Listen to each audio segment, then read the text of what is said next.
What is HIV? It's not just the epidemic in the 1980s affecting the LGBTQ+ community that you hear about in health class. HIV is a virus that attacks the body's immune system and is often spread through sex with a carrier and contact with infected bodily fluids. Those at higher risk include teens, lower income residents, Black and Brown individuals, and those with mental illness. Unsafe sex practices of teens and others I just mentioned are at a higher risk of spreading HIV. Now you know that you may be at high risk of HIV.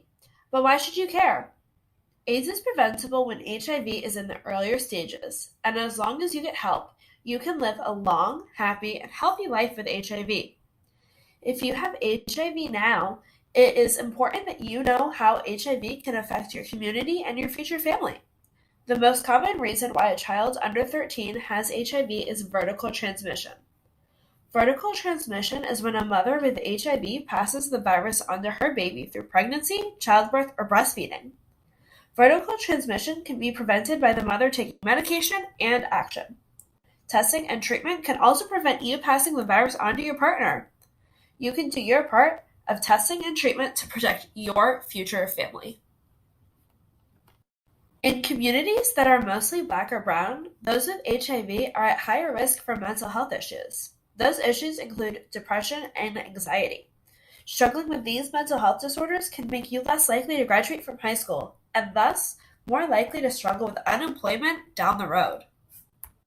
Lower income communities face limited financial resources, and increased rates of HIV/AIDS can just heighten this problem. Your local free clinic costs almost $400,000 a year to maintain, and if HIV/AIDS rates are higher, this price might just keep increasing, taking money away from other options like parks or your school's free lunch program.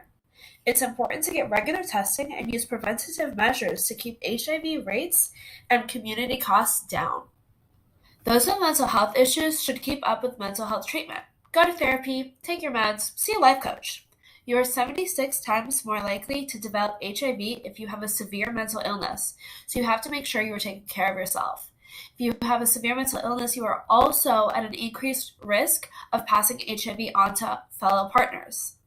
Lastly, you are also significantly less likely to get treatment for HIV and more at risk for developing AIDS if you don't get mental health treatment. Steps teenagers and young adults should take to make a difference within their communities. Number 1, educate yourself on HIV and the risk factors. Throughout the United States, more than 1 million residents are living with HIV or AIDS, and nearly one-fifth do not know that they have it. Worldwide, more than 60 million people, including millions of children, have been infected since the early 1980s. As many as 25 million people have died from AIDS. Delaware has several testing sites, programs, and specialized counseling that helps people get the care that they need, such as AIDS Delaware, Delaware Division of Public Health, and LabCorp. Quest Diagnostics offers over 10 different types of tests to not only detect HIV type 1 and HIV type 2, but herpes, hepatitis, chlamydia, and syphilis. This is a comprehensive STD testing package that tests for the most common bacterial and viral STDs in the United States. Number 2, educating friends and sexual partners. Some who suspect that they're infected might be reluctant to find the answer out of fear of their spouse leaving them or their children being exposed to this illness. Talking about HIV prevention and transmission can be difficult, yet is needed to ensure each person is safe and healthy.